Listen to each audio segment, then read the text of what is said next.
आज का ये एपिसोड शुरू करने से पहले एक छोटी सी बात। क्या आप भी अपना पॉडकास्ट बनाने की सोच रहे हैं? तो एंकर ट्राई कीजिए। ये पॉडकास्ट बनाने का सबसे आसान तरीका है। नंबर एक, ये फ्री है। नंबर दो, इसमें कई सारे ऐसे टूल्स हैं जो आपको अपने फोन और कंप्यूटर पर रिकॉर्ड और एडिट करने की फैसिलिटी देते हैं।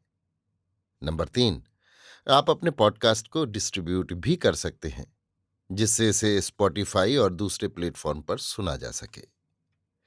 तो डाउनलोड कीजिए फ्री एंकर ऐप या विजिट कीजिए anchor.fm पर अपना पॉडकास्ट स्टार्ट करने के लिए।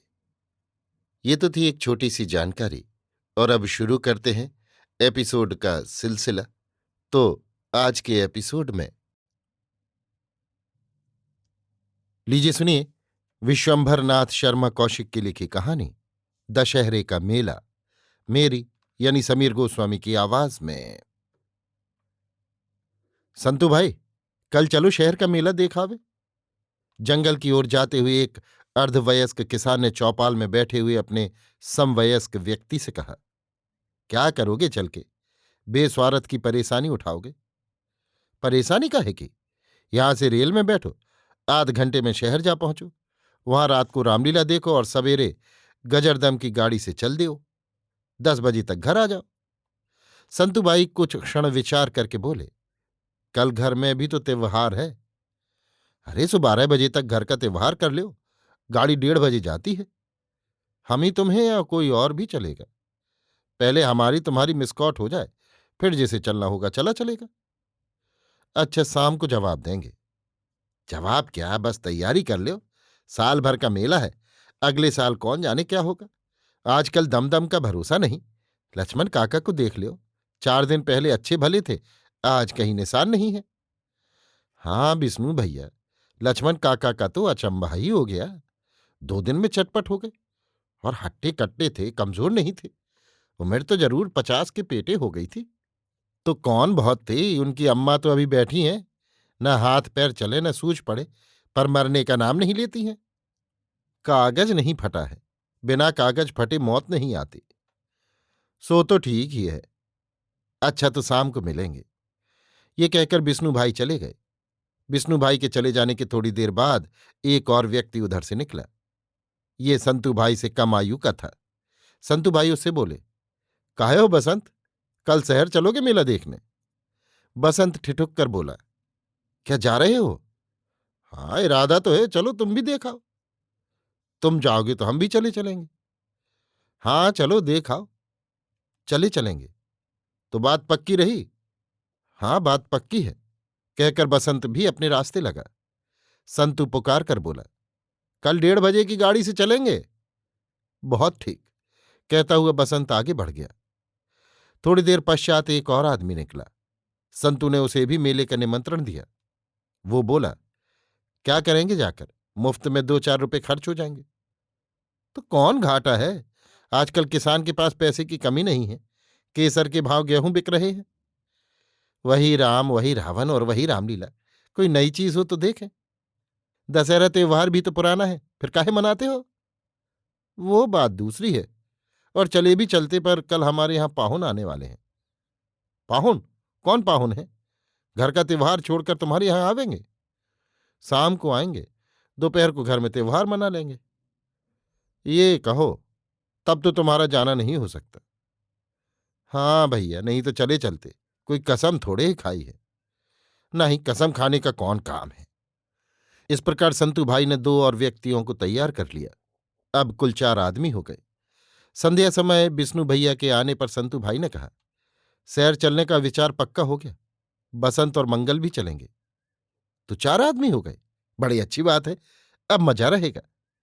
हाँ, इसी के मारे तो हमने उन्हें तैयार किया, 2 जनों में मजा ना आता। बड़ा अच्छा किया। हमने भी 2-3 आदमियों से कहा, पर वो नट गए। जाने दो, हम 4 काफी हैं, ज्यादा भीड़ भाड़ भी ठीक नहीं। तो कल 1:30 बजे वाली से क्यों? हाँ वही ठीक रहेगी, घर का त्योहार भी हो जाएगा। दूसरे दिन निश्चित समय पर चारों स्टेशन की ओर चले। विष्णु भाई ने संतु भैया से पूछा, तमाकू की थैली ले ली है? हाँ, सो तो सबसे पहले रख ली थी। हमारे पास भी तमाकू की थैली है, मंगल ने कहा। अच्छा तो फिर बन जाए। चलते चलते मंगल ने तमाकू बनाई। चारों व्यक्तियों ने थोड़ी थोड़ी खाई। काहे भैया ठहरे, कहाँ का डोल हुई? संतू ने विष्णु से तमाकू भरे हुए मुख से पूछा। ठहरे का डॉल बहुत है, धर्मशाला है। तो टॉन दुई चार दिन ठहरे का है। हाँ हो, 12-1 बजे तो रावना जरावा हुई। 2-3 घंटा का मामला रही जाई। गंगा किनार पड़ रहेंगे। स्टेशन पहुंचे तो पता लगा कि गाड़ी आने में थोड़ी देर रह गई है। टिकट बट रहा था। बसंत टिकट लेने गया, परंतु लौटकर बोला, 15 आना मांगते हैं। एक टिकट का? विष्णु ने पूछा। हाँ, कहते हैं गाड़ी में जगह नहीं है। 15 आना का टिकट लेने से जगह हो जाएगी? सेकंड क्लास में जगह है, उसी का किराया 15 आना है। तो क्या सलाह है? इसी के मारे हम नहीं आते थे, संतू ने कहा। अरे अब आ गए हो तो चलो देखा जाएगा। चारों ने 1-1 रुपया मिलाकर टिकट लिए। गाड़ी आई। चारों सेकंड क्लास के डिब्बे में घुसने लगे तो ललकारे गए, कहाँ घुसे आते हो? हमारे पास सेकंड का टिकट है। परंतु जब घुसने ना पाए तो फिर भागे। विष्णु एक तीसरे दर्जे में घुसने लगा। भीड़ बहुत थी। भीतर के आदमी विष्णु को बाहर ढकेल रहे थे। विष्णु बोला, अरे जरा तुम बाहर से जोर लगाओ, हम गिरे पड़ते हैं। तीनों ने विष्णु को भीतर ढकेलना आरंभ किया। इस प्रकार बड़ी कठिनता से चारों अंदर पहुंच गए, परंतु बैठने की जगह न थी। बड़ी लूट होने लगी है।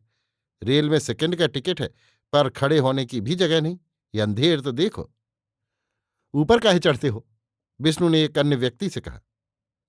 हमहू टिक्कसलीन हैं, बड़े टिक्कस वाले।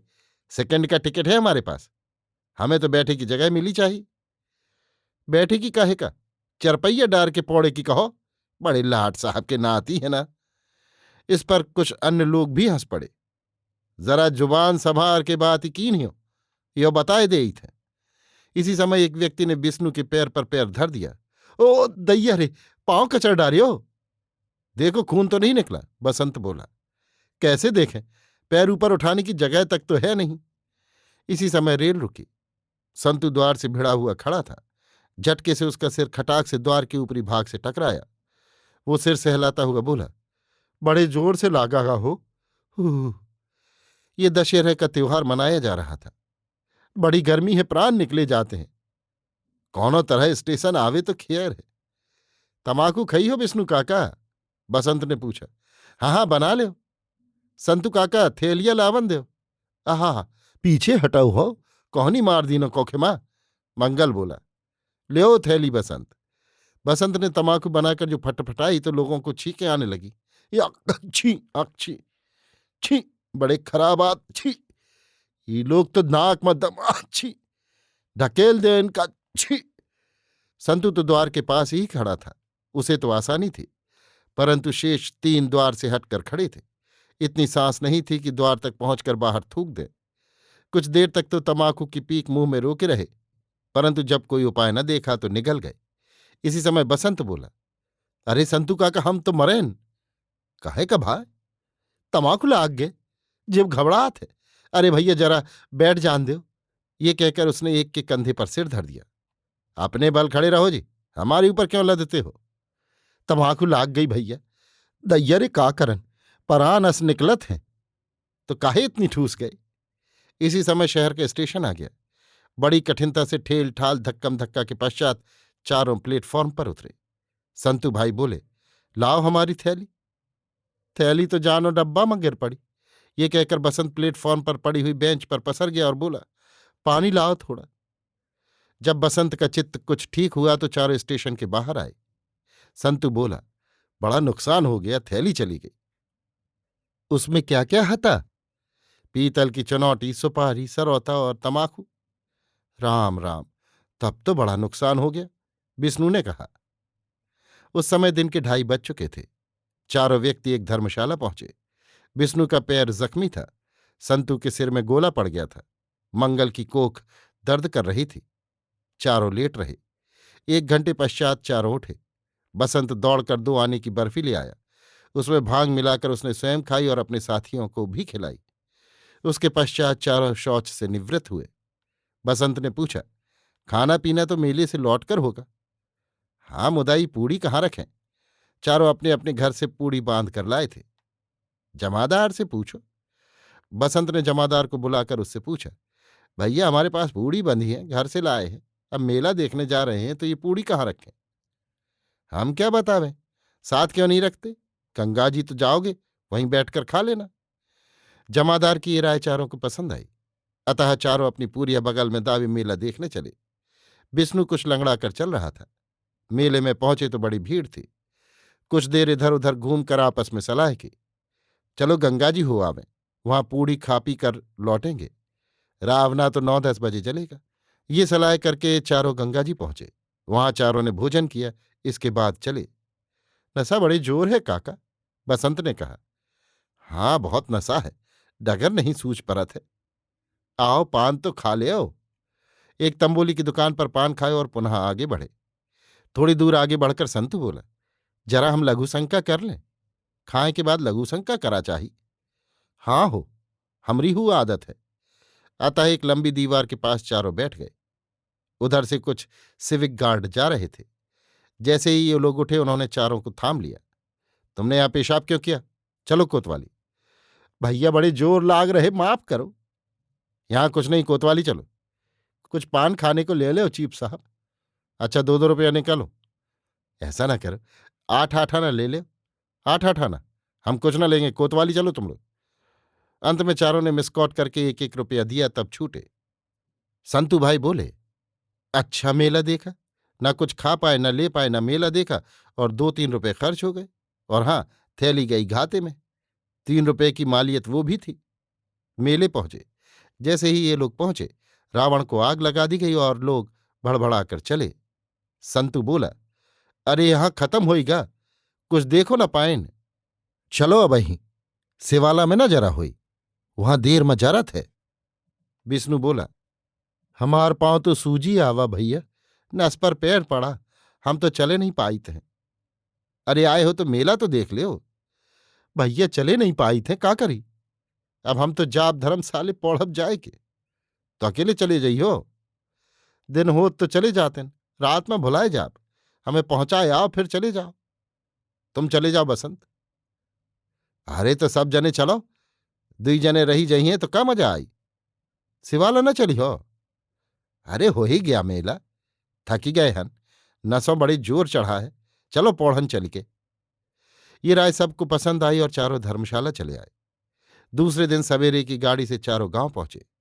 संतु विष्णु से बोला, अब जो कहूं तुम हमसे मेला देखन का कहियो तो फौजदारी हो ही जाई, यो जाने रहियो।